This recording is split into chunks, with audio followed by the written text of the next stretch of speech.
All right, it's time to get geared up. It's the weekly technology and gadget show from GeekWire and Gear Live. It's great to have you here. I'm Todd Bishop. I'm Andrew Edwards. We've got a ton to talk about this week, including the release of the Samsung Galaxy S8, the rumors about the next iPhones. More than rumors at this point. We've got a few details. Are they rumors or are they? I mean, we'll see. They're reports, at least. There's some reports out there. A new classic Super Nintendo Entertainment System, also known as the Super Nintendo or the Super NES. The Super Nintendo. Yeah, Super Nintendo. All right. Plus Pandora and some other news as well. Yeah, let's jump in. What's first? All right, let's talk about the today? Samsung Galaxy S8.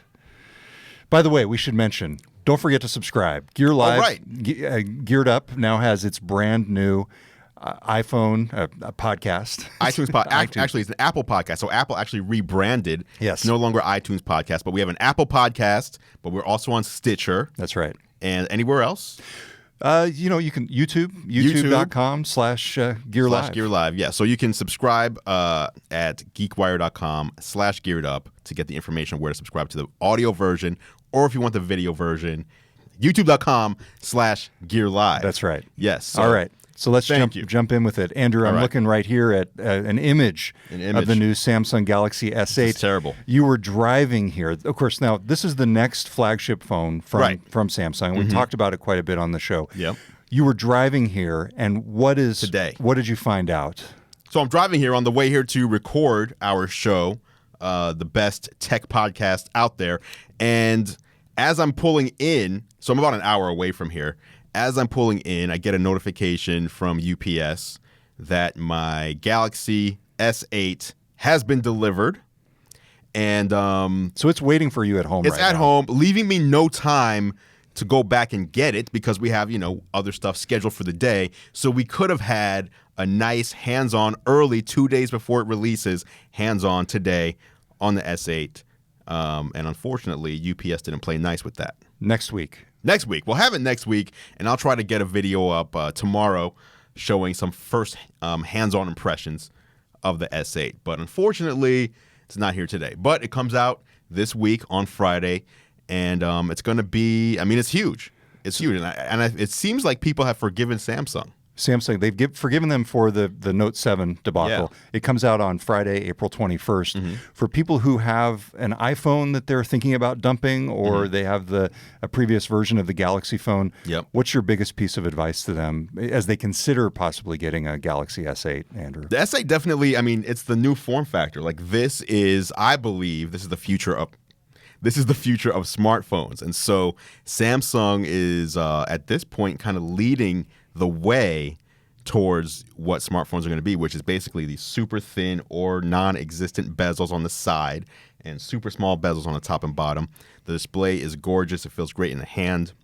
And it also is the first phone to ship in the world with Bluetooth 5.0 built in. So that allows quicker pairing, longer range, 4 times longer range, and you can play Bluetooth now to multiple devices. So you can have 2 pairs of headphones or 2 speakers and Bluetooth to both of them simultaneously, which you couldn't do before. So there's some cool new tech in these phones, and this is probably some of the best phones of the year. So on that theme, the new iPhone, there was a report from Bloomberg News this week. Yes. Mark Gurman, who many folks know was formerly with 9to5Mac. Right. And now he's at Bloomberg and getting scoops there as well. The news this past week is they found out Apple's testing a revamped iPhone with an all-screen front. Yeah. Sound familiar? Similar to this, right. Yeah, exactly. Curved glass and the stainless steel frame alongside upgrades to the new models. What was the big takeaway for you from this iPhone report this past weekend?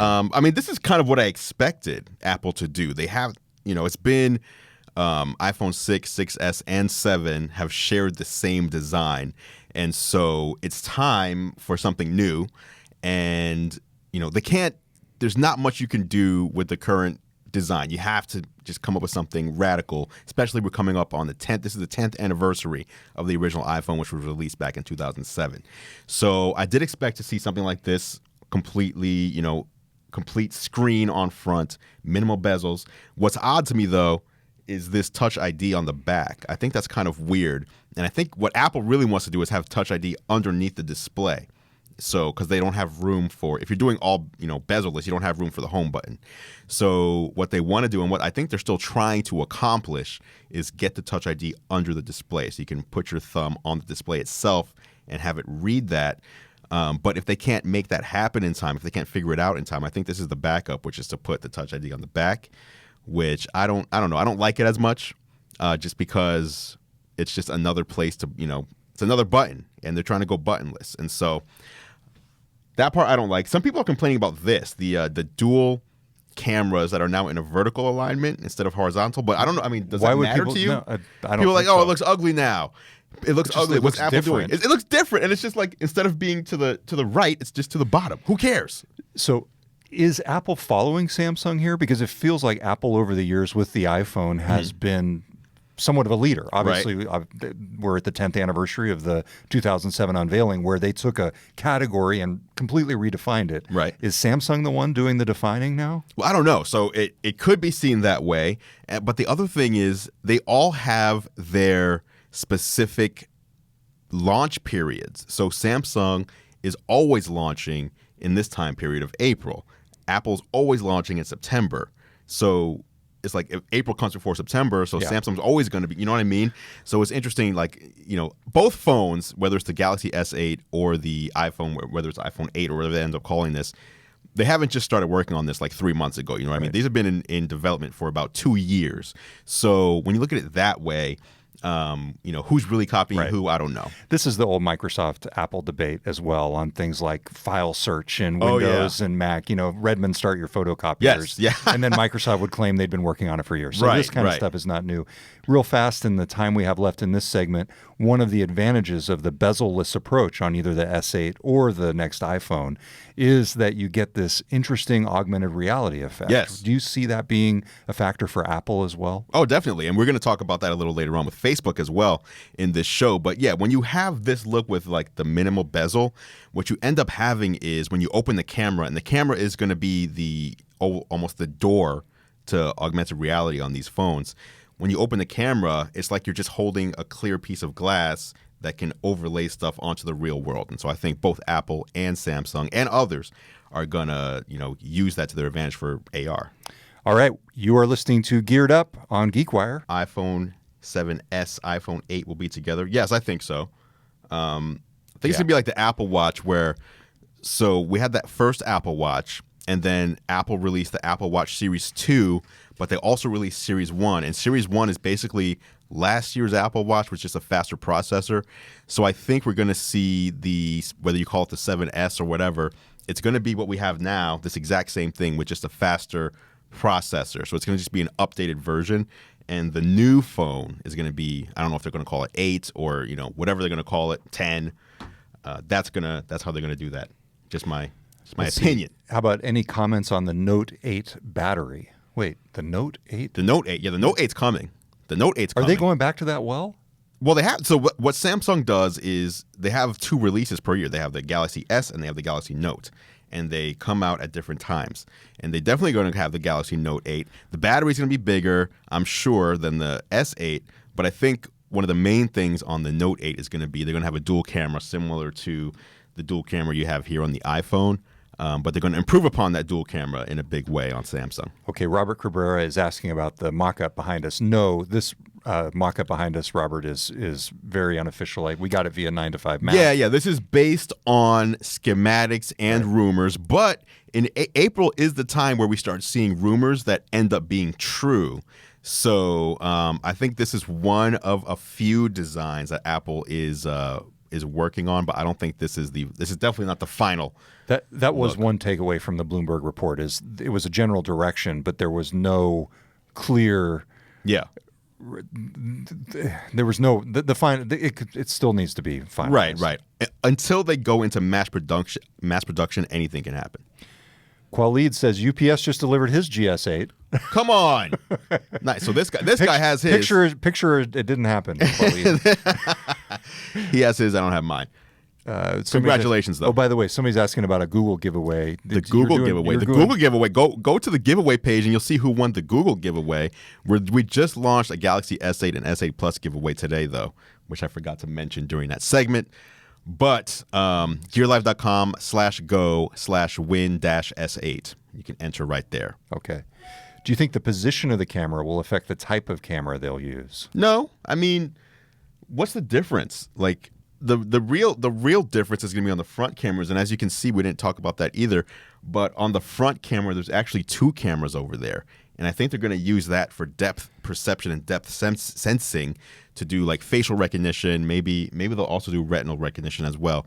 But the front cameras are going to be, I think, a bigger deal than the back cameras. Okay. All right, good stuff.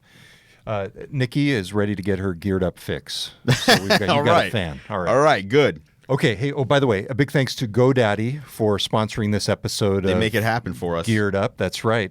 14 million customers worldwide, more than 62 million domains under management, largest technology provider dedicated to small business, and the largest domain registrar. You've registered a few domains in your day. I've registered quite a few domains with GoDaddy.com, and I appreciate them helping small businesses because that's what we are. Yes. On GoDaddy, just use the code GearedUp35 for 35% off your next domain name. That's not bad. Yes. 35% off is not bad. A big thanks to GoDaddy for sponsoring this week's episode. All right, should we jump back in? Are we done on the S8 and the iPhone? I think so. Let's move on. Welcome back. You're listening to Geared Up on GeekWire. I'm Todd Bishop. I'm Andrew Edwards. We just got done talking about the new Samsung Galaxy S8 and the rumors about the upcoming iPhones. Right. Let's talk now. Before we move on, though, I always like to ask this. Yes. Am I going to get one? Are you getting one of these? I got to tell you, looking at the S8, it's probably the closest thing that would get me to jump out of the iPhone. Now, here's my problem, and this is my general problem with technology. Is for all of the push for interoperability among different ecosystems. Yep. Once you're on an iPhone with a Mac using things like AirDrop, I find it very difficult to escape the ecosystem. You know, I've got all my workflows, I've got my quirks, things like I love the Bowtie app for iTunes, that lets you use function keys and other hotkeys to pause and stop when you're transferring. Just little stuff like that. Yeah. It's very hard to get out of an ecosystem. Right. And there's a difference between the Apple ecosystem expands into not just the phone, but you have your tablets and you have your computers, et cetera. Whereas if you're on Android, there's no, not many people have an Android-powered laptop with all the, same connectivity and all that. So I can definitely see what you're saying. So what about the iPhone? Yeah, I actually think that the new iPhone, when it comes out, that'll be my next upgrade. I tend to skip a generation. So I'm on the iPhone 6S Plus. Okay, right now. Okay, that's fine. And John Cook though. Yeah, I think that guy's on an iPhone 4. Yeah, we got to get him. John Cook needs to get the next iPhone. We'll see if we can convince him. Colleague here at GeekWire. Okay, so let's talk about some video games, shall we?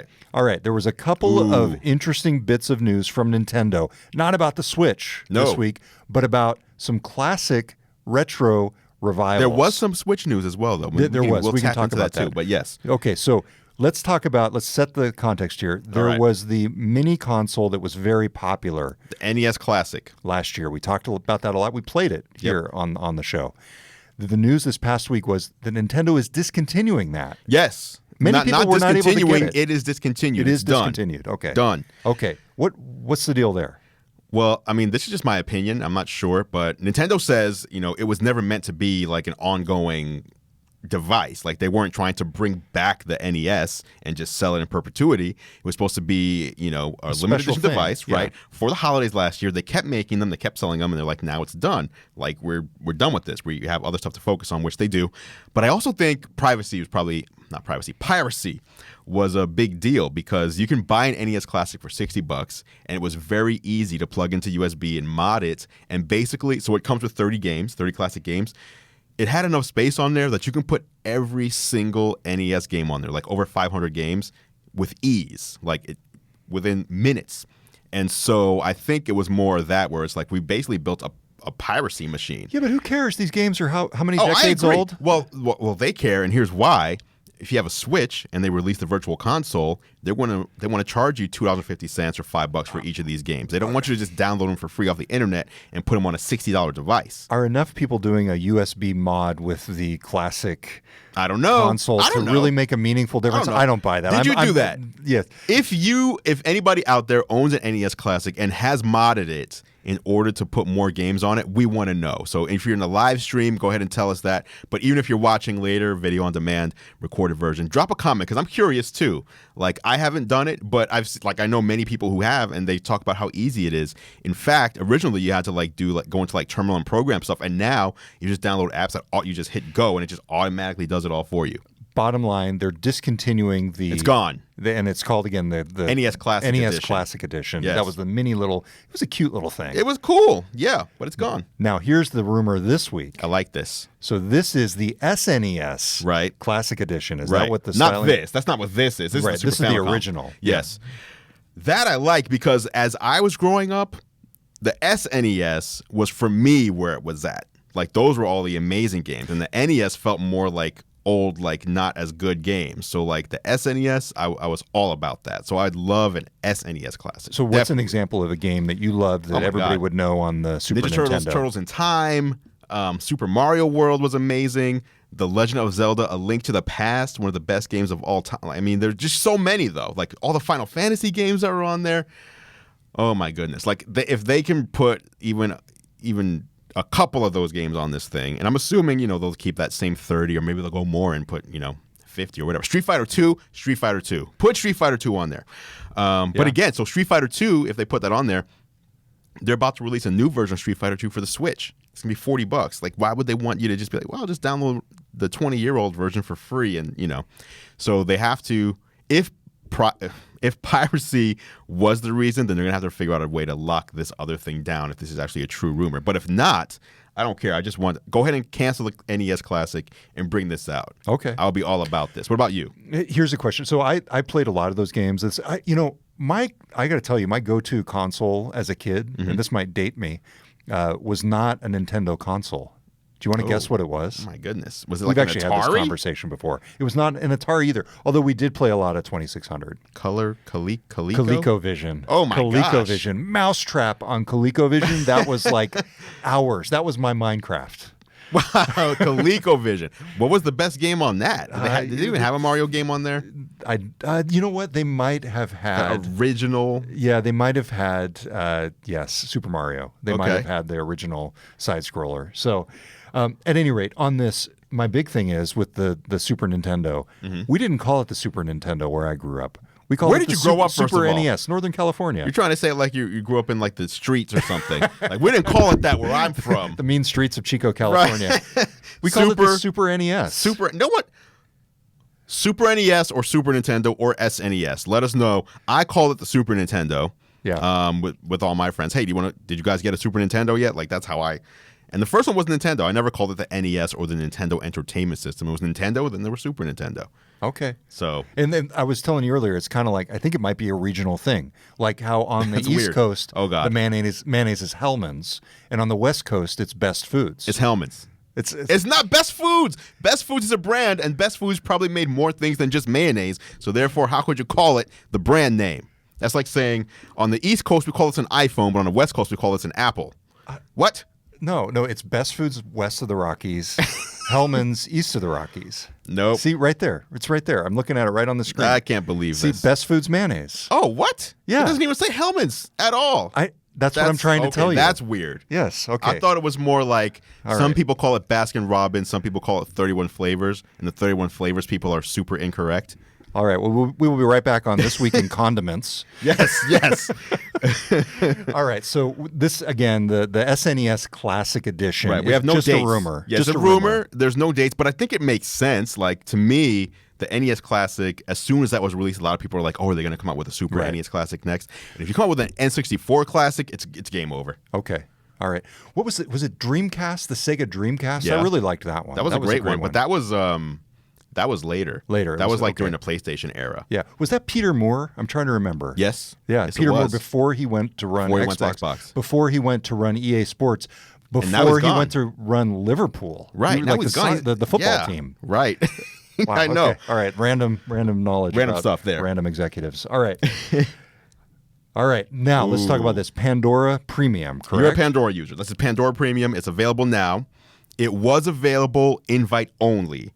And now, as of, I think, yesterday, it's public. Anybody can go and sign up for a Pandora Premium account, $10 per month, unlimited music. Why would I do this, Andrew? I was going to ask you that question. I've got Amazon Music, which is totally, quote, free with my $99 a year Prime subscription. Well, I can tell you why it's better than that. Okay, I've got Pandora. You know what else I've got? What do you got? I've got YouTube connected to my Bose via a Bluetooth dongle. Why on earth would I pay $10 for Pandora? Are you paying Premium? $10 for any music service, or are all the music services you use free? All of them are free if you count Amazon Prime Music. Yeah. So it's free with your subscription. Yeah. So Amazon Prime Music, I think, has like 1 or 2 million songs or something like that, whereas this has like 30 million songs. Right, and you can pay for a souped-up version of Amazon Music that has many more songs. For $10. Yeah. They're all $10. $10, whether it's Spotify, Apple Music, Amazon's full music catalog, Pandora, etc. Why Pandora? Because of the whole idea of their algorithms. Yes, that's their selling point. They're saying if you use Pandora Premium, first of all, their argument is that all the other music services, you open up the app, and then you have to figure, okay, the app's open. What do I want to listen to? Where do I need to go? Right. And Pandora is saying, based on all of our knowledge and all of your ratings that you've done over the years, you open our app and you just hit play.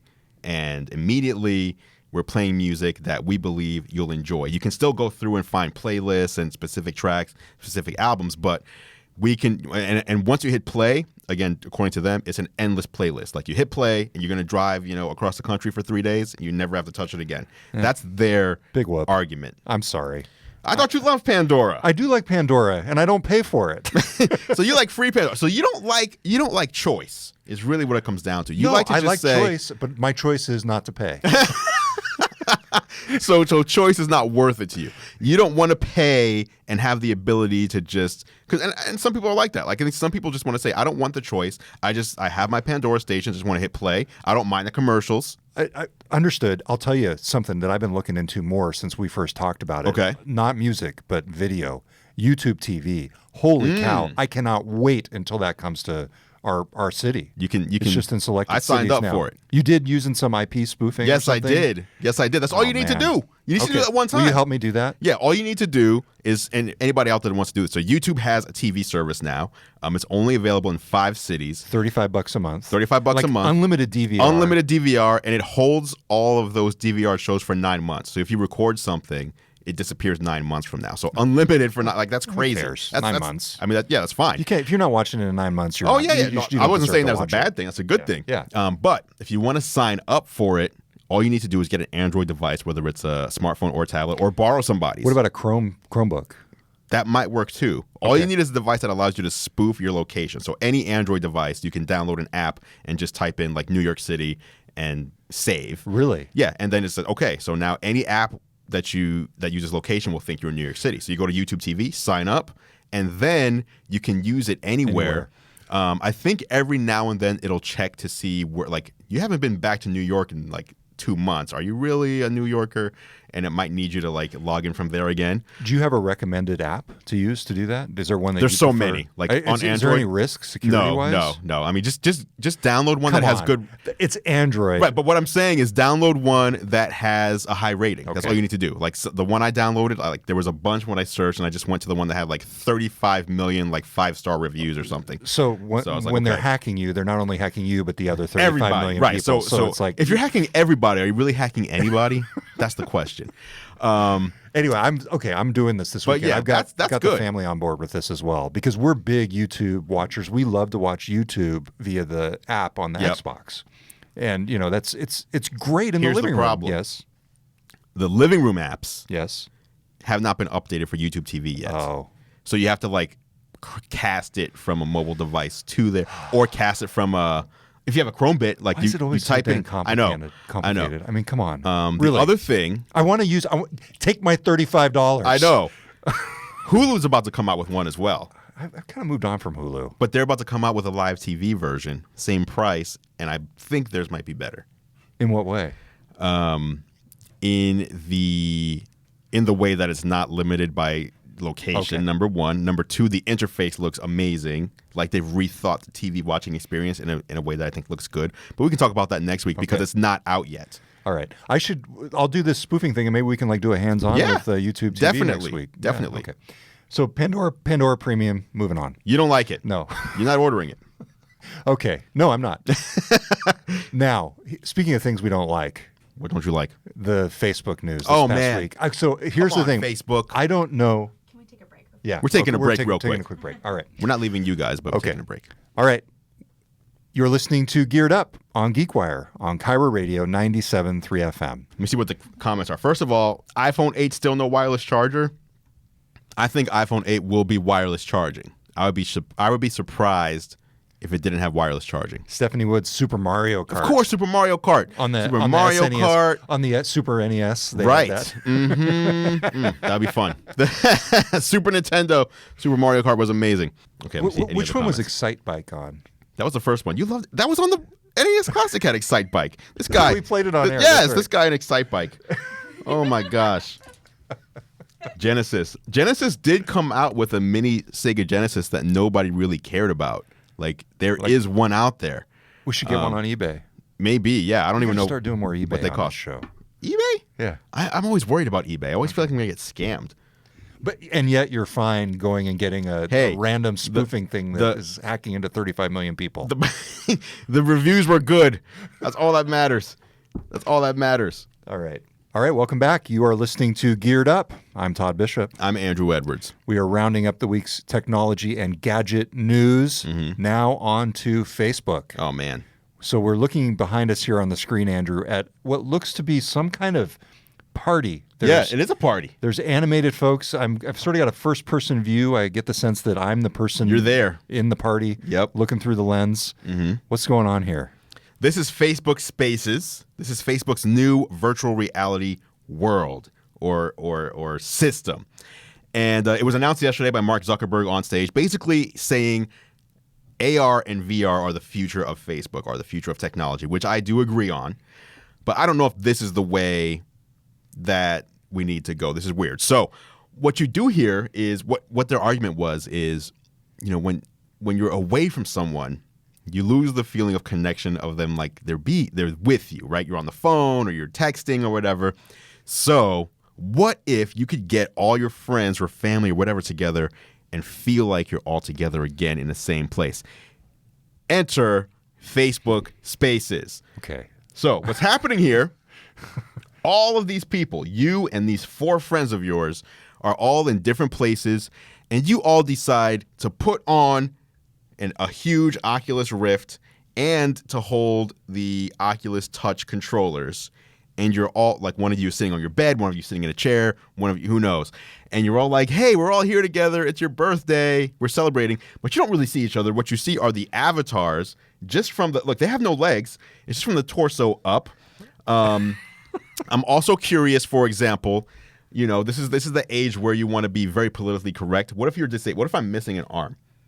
Can I have my avatar be missing an arm? What if I'm in a wheelchair? My guy's standing up. What if I'm old? Do they have elderly? Like, there's all these things where I'm like, can you be really you, or are you just like some weird, fake version that just floats with no legs? Well, I assume there'll be customization options. Right, but I mean, how deep? Right. You know what I mean? I'm trying to think, with the Xbox avatars, I think they added one recently for people who use wheelchairs. Yes. So after 12 years or so, they finally thought, some people are in wheelchairs. We should add that. Yeah. So before that, all the people in wheelchairs or avatars could jump and walk and backflip.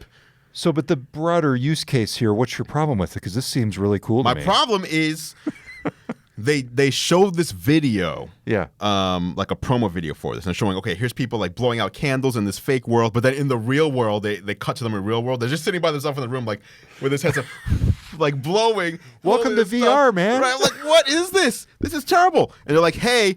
Like, do you have call waiting and stuff? So like, they're like at someone's birthday party. Hey, Ryan's calling me. Gotta jump out. And they disappear, and all these emojis like appear all over the screen as they like poof out. And they go with Ryan. Hey, Ryan. Hey, I just wanted to show you my new apartment. And he's like pulls up his apartment in 360 degrees. You're like, oh wow, your apartment's great. Wait till we have the, what do you call it? The housewarming party. But the housewarming party's gonna be in VR. Like, what? This is no. I'm not. Are you buying? Andrew, this is the future. Are you? This is the Apple buying One a VR headset so that we can do Geared Up this way. We have our virtual set, then I never have to drive. And you'd have the Samsung Galaxy Right, I S8. have it right there. I just need a virtual S8. Just boom. Here's a picture of one. I like this because of where it points, where it's headed. I think, and you got a couple startups in the Seattle area that are doing this type of stuff. Yes, including Oculus, right? Or you got Oculus that does here.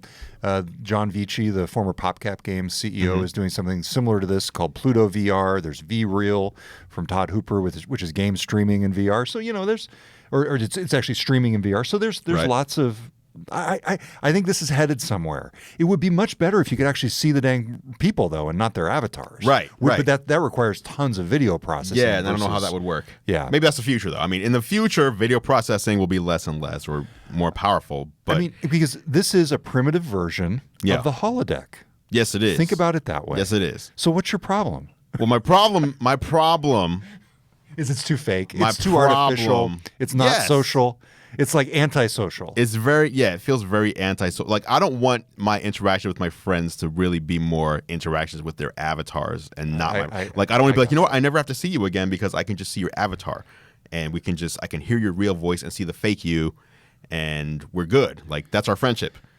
I like to look at this as the future of Facebook. I mean, if you think about this, this is why Facebook owns Oculus, because you're not going to be just connecting with people on a flat screen in front of you and typing into a little status update box. Right. This is where it's headed. So I can get it. I'm on board with this. I probably wouldn't use it in this form, and I understand what you're saying. I'm kind of giving you a hard time. Okay. Here, but I like where it's going. Would you attend a concert or something like your favorite band is like, hey, we're going to be in VR and everybody just put on your headset and you'll be in like the crowd and we're going to do this crazy concert? Like, does that sound corny to you or does that sound good? I probably wouldn't do it. I'd be more likely to attend a sporting event. Like say they could put me on the third base line with my buddy Ken. We don't get to get to Safeco that much because we were both busy. We got jobs, and but say I could just take an hour in the evening and just hang out with him for half the price, and I could get my beer delivered by Amazon Prime. Yeah, I want to see the real game. So you don't want to see the Avatar game? I don't want to see the Avatar game. You don't want to see the Avatar game? Well, and they're already doing that at some NBA games. They're not doing it with a fake you, though. But it is cool that you could put on a headset and you can feel like you're actually there. Oh, I see what you're saying. Your buddy's not next to you. Right, but you feel like you're there. Yeah. It would be cool if you could have I wouldn't mind having an avatar friend with me, but watching a real game. So this is Facebook Spaces. Facebook Spaces. Is it available soon? It's available now in beta. Okay. So you can so if you have the gear, if you have the headset and all that, I believe you can try it out right now. Okay. All right. Well, we have a gear. We should do that. Okay. All right. Not that excited about it. So, yeah. Okay. That's all I got. That's what we got today. Yeah. Hey, don't forget, if you like the show, you can go to youtube.com/gearlive. We got to get this down. Let's youtube.com/gearlive to subscribe to Andrew's video feed, and then you can watch the live show, also the GeekWire Facebook page. But the most important thing is to go to iTunes, got the podcast, or your favorite place to listen to the show and subscribe. Right. Listen to us in the car, on the plane, whatever. Yeah, absolutely. All right. That's it for this week's episode of Geared Up. I'm Todd Bishop. I'm Andrew Edwards. We'll talk to you next time on GeekWire.